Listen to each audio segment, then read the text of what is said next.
Welcome, this is Najma Minhas with GVS Dialogue.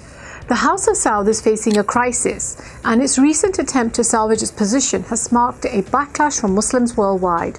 What was this attempt, you may ask? Well, a small administrative change was made in how diplomats obtained alcohol. Saudi Arabia announced the establishment of a shop selling alcohol with strict regulations to diplomats in Riyadh, the country's capital. Muslims around the world voiced their concerns. How could this be allowed in the country where their holiest cities were located, they questioned. Alcohol and Saudi Arabia, not the best combo for many. Most Muslims see alcohol as haram and presume it has never been legally available in the country's history. Interestingly, Muslims are the world's youngest population with a median age of 23, so they're correct. In their lifetimes, the House of Saud has not allowed alcohol to be sold. But here's the interesting twist. Muslims who question this move might not know that alcohol used to be legally sold in Saudi Arabia until 1952, and the ban occurred after an incident involving Prince Mishari, the son of the founding monarch King Abdulaziz. Mishari was intoxicated and demanded more drinks from a British diplomat, who, when he refused, he used a shotgun to kill. Now let's fast forward to today, and the dynamic Crown Prince Mohammad bin Salman is in the midst of rolling out many new initiatives to transform the Kingdom of Saudi Arabia. Many assume that whatever the initial limitations that have been set on the sale of alcohol will probably be rolled away over time, and said to be a necessary step, an attempt to create a thriving Saudi economy needed to avoid the downfall of the Saud dynasty. The big question remains whether the new Saudi model launched by the prince will achieve its goal of modernization without a political makeover. Maintaining an authoritarian government in today's interconnected world isn't a walk in the park, and it's not easy. هذه حرب السعوديين، هذه حربي اللي أخوضها شخصيا، ولا أريد أن أفارق الحياة إلا وأرى الشرق الأوسط في مقدمة مصاف العالم، وأعتقد أن هذا الهدف سوف يتحقق 100%. الله يعطيك طول العمر يا سيدي. People want a say in how their countries run, especially if they pay taxes to governments. As far back as 1760s, no taxation without representation was a rallying call for the American separatists from the United Kingdom. If you mean by patriot, am I angry about taxation without representation? Well, yes, I am. So how does the House of Saud retain power, you may ask? Well, Saudi citizens have no income tax. They enjoy free healthcare, free education, low-cost electricity, and for a water-scarce country, even water consumption charges are minimal. The list of perks goes on. In 2011, the Arab Spring started in Tunisia and spread like a wildfire to Libya, Egypt, Syria, Yemen, and even to Saudi Arabia. This is the first Arab revolution of the 21st century, or it will be brutally suppressed. Gunfire and shouts of Allahu Akbar in Qatif. It's a town in the oil-rich eastern province of Saudi Arabia. The winter of Arab discontent set in. Upheaval spread throughout the country, and in the first few months of 2011. But by March, the kingdom had them under control. How? Well, apart from the usual repressive techniques which the other countries also employed, the Saudi solution was to splash out money.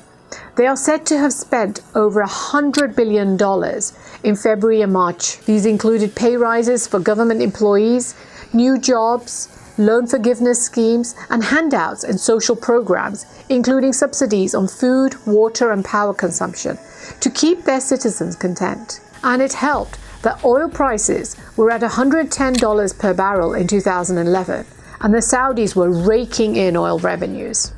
In fact, Saudi Arabia's uncontested position in the Muslim world and the Middle East, its special relationship with the United States, despite the fact that 15 out of the 19 of the 9/11 bombers were Saudis, Jamal Khashoggi's murder, and in spite of its terrible human rights situation, is all dependent on oil's strategic importance. A US intelligence report has concluded that Saudi Crown Prince Mohammed bin Salman personally approved the murder of the exiled journalist Jamal Khashoggi in 2018. With respect to the murder of Khashoggi, I raised it at the top of the meeting, making it clear what I thought of it at the time and what I think of it now. And it was I was straightforward and direct in discussing it. I made my view crystal clear. What happened to Khashoggi was outrageous. The production, the capacity, and the revenues create the importance of the House of Saud, allowing it to punch well above its weight in the global arena. But here's where it gets tricky. Oil, or the liquid black gold as they call it, won't last forever. And to make matters worse, with the world shifting to renewable energy, Saudi Arabia's oil-centric economy is in trouble. Saudi Arabia, which not only has the world's second largest reserves, around 297 billion barrels, but is also the second world's largest producer of oil, so is in trouble. Oil contributes to 26% of its GDP and represents close to 80% of its exports. It has been described by geopolitical analysts as the central bank of world oil. It has the largest spare capacity in the world at around 2 million barrels per day, and it uses that to increase and decrease prices when it wants, just by taking off or adding capacity online, usually in accordance with US demands, but not always. And one such incident was in 2022, when Biden asked for it to increase the capacity during the Russian-Ukrainian war, when prices were ratcheting higher, and as Russian oil was forced off the market. Well, the conflict in Ukraine and the sanctions on Russia have led to another surge in the cost of oil and gas. Traders are said to be struggling to sell Russian oil, even at a discount. But the Saudis, needing higher prices for domestic purposes, ignored US demands. Tensions between America and Saudi Arabia escalating this week, with the White House accusing the Saudis of, quote, coercing its allies to cut oil production and side with Russia. Demand for oil is dropping globally, as the demand for renewable energy sources has gone up. The Europeans have said that they will aim for 45% renewable energy by 2030 and will use 100% renewables by 2050. Well, speaking of commodities, looking at oil prices, continuing declines from Wednesday's session as fears around demand destruction seep into the market. EU negotiators have agreed to raise the production of renewable energy to 42.5% by 2030. The cost of producing electricity from renewables has massively declined within the past decade. The cost of solar-generated electricity has declined by over 90%. Global data shows that renewables have almost overtaken coal to become the largest energy source for producing electricity. In 1991, when George W. Bush agreed to send in thousands of troops, around 600,000, to protect Saudi Arabia from the prospect of an Iraqi invasion. Elements of the 82nd Airborne Division, as well as key units of the United States Air Force, are arriving today to take up defensive positions in Saudi Arabia. At that time, 1/3 of US oil imports came from Saudi Arabia. Now less than 7% do, thanks to the discovery of shale gas in the United States. Saudi Arabia saw the first real impact of this loss of strategic importance in 2019, when the Houthis attacked 2 refineries in the country using Iranian drones. The Houthi rebel group is claiming responsibility for drone attacks on 2 major oil facilities in Saudi Arabia. Flames broke out at the world's largest oil processing facility and at a major oil field. The US made it clear that it would not support any Saudi war against Iran, unlike in 1991. We do want a peaceful resolution of this. That's our objective. President Trump and I both want to give diplomacy every opportunity to succeed. Similarly, given the country's dependence on oil, oil prices are crucial to its sustainability. And having that liquidity to lubricate to maintain the House of Saud's position. It's not without reason that the kingdom signed a series of arms deals in 2017 with President Trump worth $350 billion. The two countries are set to announce an arms deal that could total $350 billion over 10 years. The country's fiscal break-even price varies, but is currently around $80. Much higher than that for the United States, which is estimated to be around $45 to $50 in 2020. The break-even price is the price at which the government can balance its budget, so it's a very important price. It explains the country's increasing desperation to keep oil prices high. The country has had a series of fiscal deficits over the last several years in the past decade, leading to massive government debts in order to sustain its spending. Saudi Arabia has a population of 32 million people, out of which 63% are below the age of 30. Furthermore, a large number of these are educated.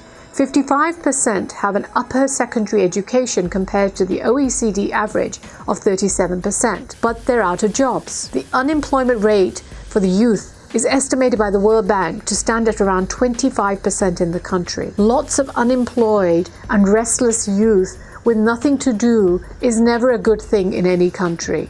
As a famous proverb says, idle hands are the devil's workshop.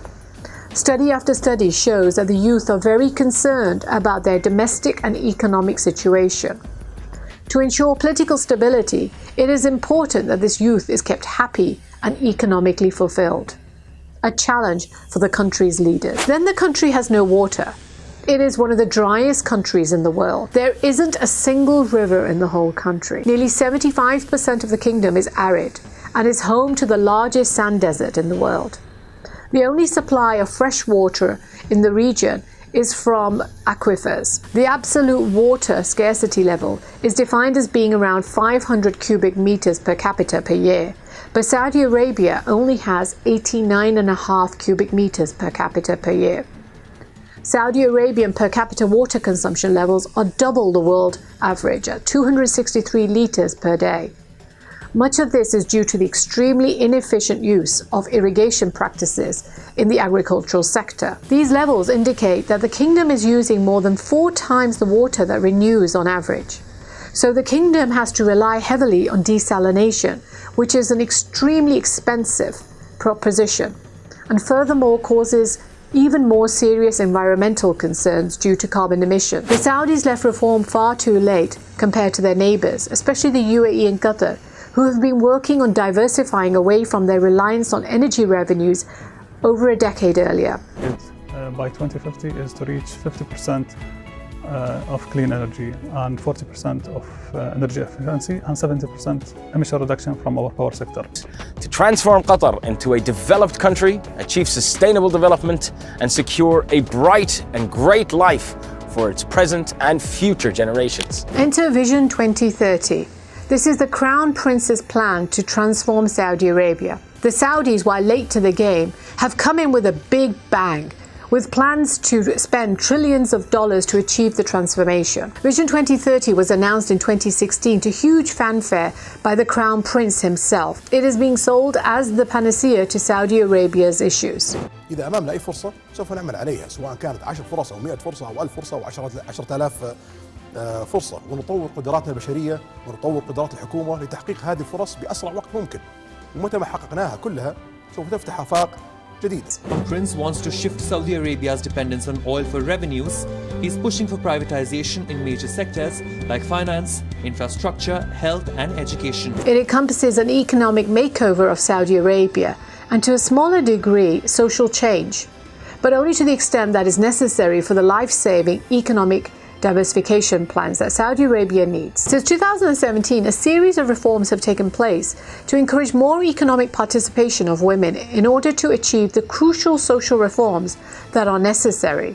Women were finally allowed to drive cars. They don't have to wear the abaya, the black outer covering associated with Middle Eastern women's dress. Saudi Arabia's King Salman has decided to allow women to drive. The change will take effect next June. The removal of the male guardianship laws meant they were allowed for the first time ever to travel outside their homes without male companions. Under the new rule, women over the age of 21 can travel or obtain a passport without permission from a male guardian. The women's participation rate in the workforce, which stood around 15% in 2018, has jumped to 30% by 2023. Saudi Arabia has showcased these changes to the world by sending the first female Saudi ambassador to the United States, who, by the way, doesn't wear an abaya. They also appointed a female deputy minister of labor and set up a cadre of 10 women assuming pivotal roles at the general presidency for the affairs of the 2 holy mosques. In a rare move, Saudi Arabia has appointed 10 women in senior roles at Islam's 2 holiest sites of Mecca and Medina. A number of other appointments were announced, notably Tamadir bint Youssef Al-Rama as Deputy Labour Minister, a rare woman appointed to a senior government post. Saudi Arabia has replaced its ambassador to the US with its first ever female envoy.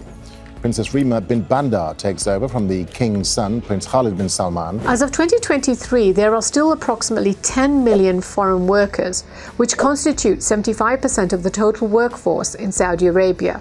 And despite efforts by the kingdom to encourage companies to hire locals, the reality is that most locals don't want to work in those sectors, especially not in construction and retail, where most foreign labor is employed, and certainly not at the levels of pay that are being given to foreign workers. Most prefer getting cushy government jobs with less work and more pay. Tourism is a big focus of Vision 2030, with many cities being set up specifically as tourist destinations. The kingdom plans to attract 150 million tourists from around the world by 2030. And it is expected to contribute to 10% of GDP, up from 4.5% in 2023. It has begun the construction of a $500 billion futuristic city in the desert called Neom City, and is to be filled with robots and beaches. Over $1 trillion is expected to be spent on developing the tourism sector. 500,000 new hotel rooms are to be expected to be set up by 2030. 6 giga projects are being set up, which includes the Red Sea Development Project, which is an eco-focused luxury site comprising of 22 islands and plans for 50 hotels with an international airport. Gidea, an $8 billion city, is to be set up for entertainment, sports and arts alone. And Amala, an ultra-luxury wellness resort area along the northwest Red Sea coast, and many other projects. However, a deeply conservative culture isn't necessarily synonymous with a warm, receptive welcome to outsiders. Hence the prince is shaking things up, literally. Leisure visas for foreign tourists started in 2019. Before that, only religious tourist visas were issued.